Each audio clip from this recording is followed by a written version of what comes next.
Yes, good afternoon, viewers. God bless you. My name is Larry Adeyemi, and I'm here to discuss an issue that is very, very important to us today. I want to discuss 7 faulty mindsets about marriage or relationship, if you so wish. But our mindsets are so important that we have to mind it. A lot of us don't mind our mindsets, but if we don't mind our mindsets can actually finish us. How do I mean?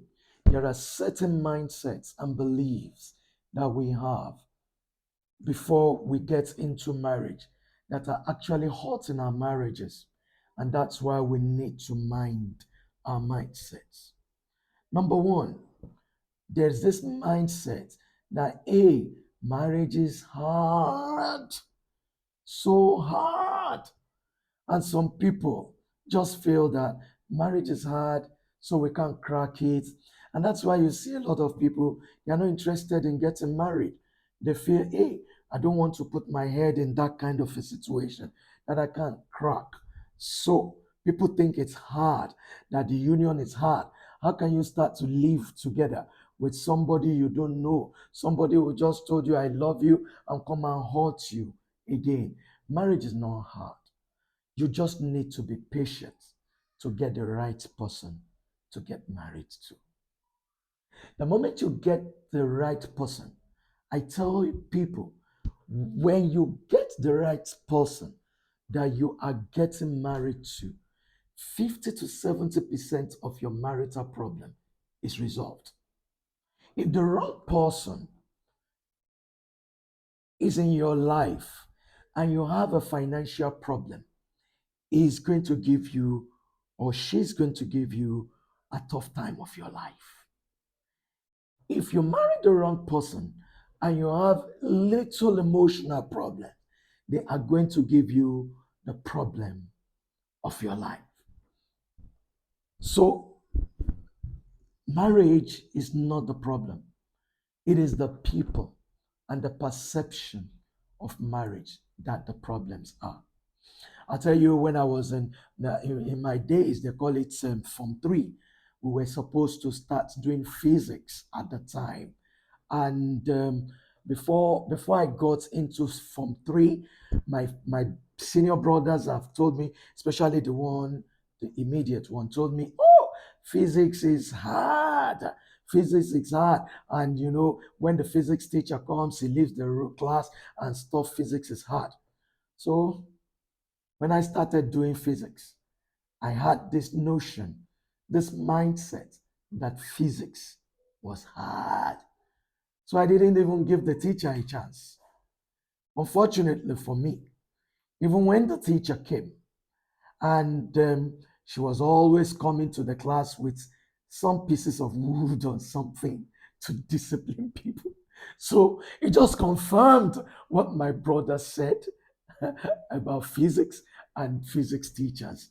So, but over time, I found out that the problem was me. It wasn't with physics. It wasn't with the teacher.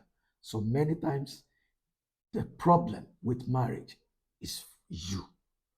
It's not the marriage. Number two, people also say marriages are bound to have problems.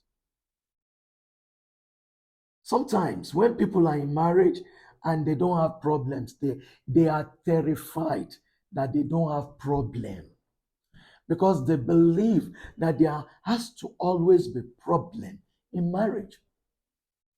A lady once told me on counseling that how can I have a boyfriend that doesn't beat me? And I said, what? He said, I can't have a boyfriend who don't beat me. That means she doesn't love me. Wow. And I told her, that's a demon.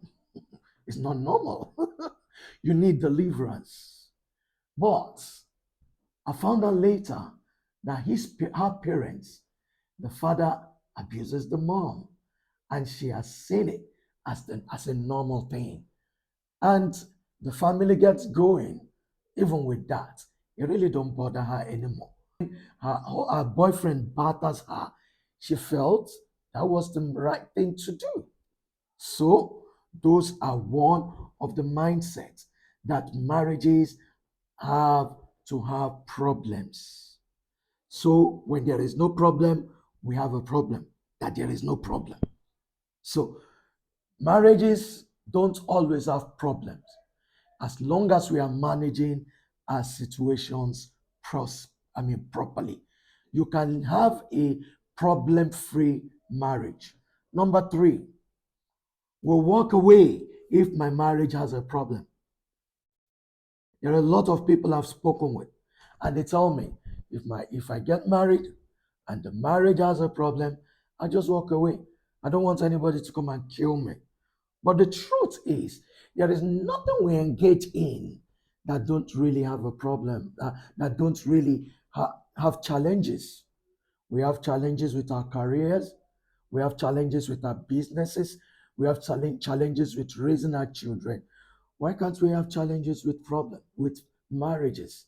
So when marriages are challenging, we look for a solution to it.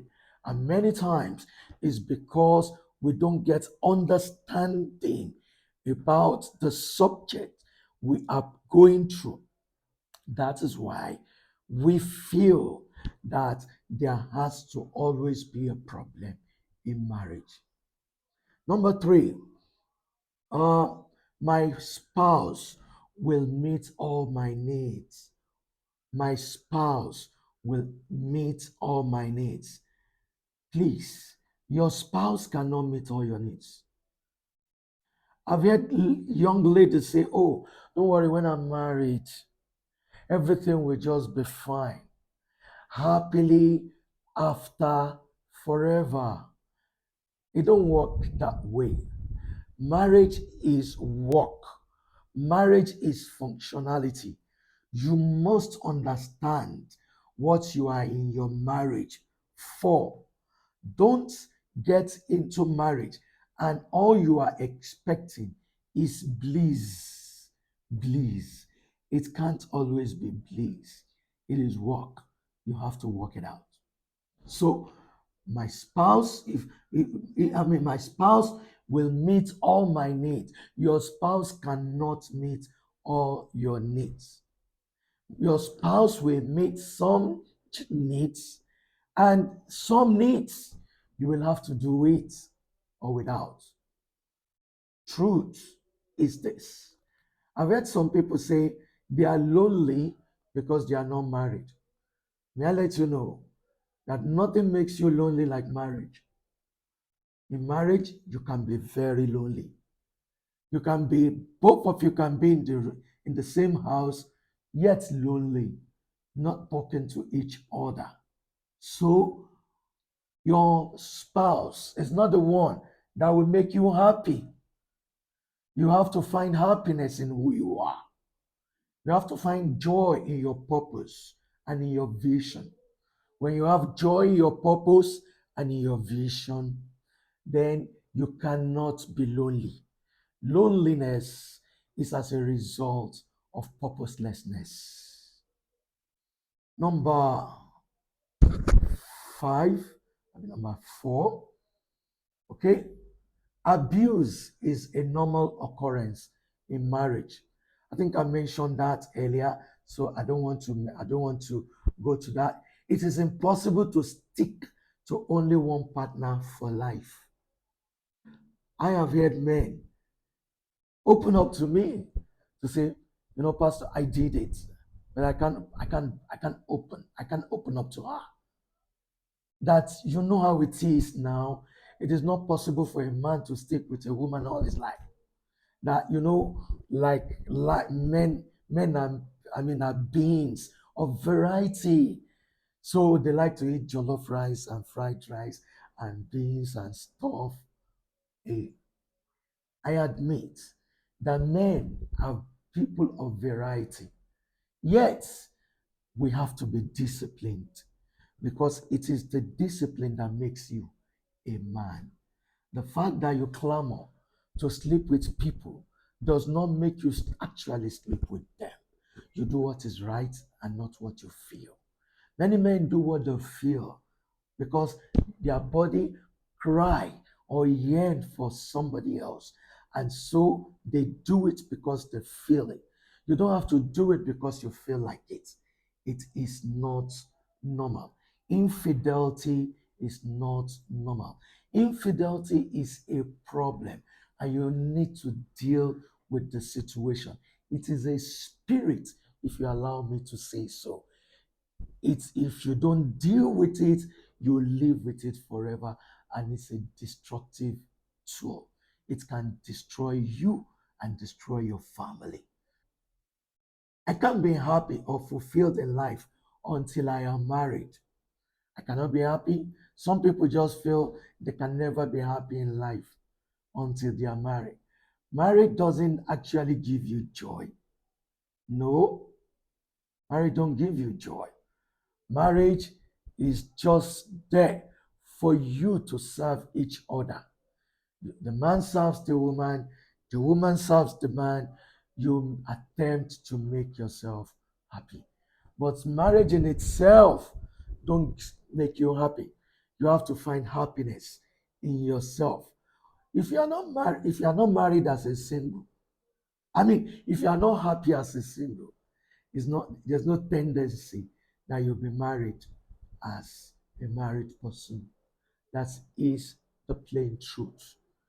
And may I let you also know that when you come to marriage with your full cup, full cup. You don't come to marriage with half cup and get to marry somebody who has a full cup. Your half cup will limit his full cup to completely half cup. Half plus half equals half. One plus one equals one in marriage. We need to put that at the back of our minds. There is also this mindset that all men are cheats and women are necessary evil. I have heard that all times with that number. Even before I got married, I have heard that all men are cheats. Why do men cheat on their wives? All women are necessary evil. And that's what men are saying. Your wife is not a necessary evil. You labeled her a necessary evil. Remember, your wife will be with whosoever or whatsoever you call her. Adam named Eve, and that name stuck with her. If you name your wife a necessary evil, then you will always get evil, an unavoidable evil. So your man is not a cheat. I often tell ladies, you have to distinguish between falling into adultery and living in adultery. If your man falls into adultery, dust him up, help him to get off and get going. If he lives in adultery, then you need to see a specialist, a counselor, a specialist that will help you that will help him get out of it. All of these faulty mindsets I have brought together so that you don't make similar mistakes when you get to your marriage. Please, please, and please. All of those issues discussed, they are avoidable. I'm sure that with this, you'll be able to handle your mindset better. When next you see somebody and you try to put them in a particular mold, please, please, and please, it is not normal. Your marriage can be fantastic. You may not have problem in your marriage. It is not a problem not to have a problem in your marriage. I tell people, I can't remember the last time I had an argument with my wife. Not because that we don't have issues is because we resolve it quick. We don't raise voices at each other. So it can happen, and God will bless you. Marriage is sweet, and marriage can be a blessing. Your marriage will be a blessing in Jesus' name. Thank you, and God bless you. Until I see you again next week, it's your host, Larry Adeyemi.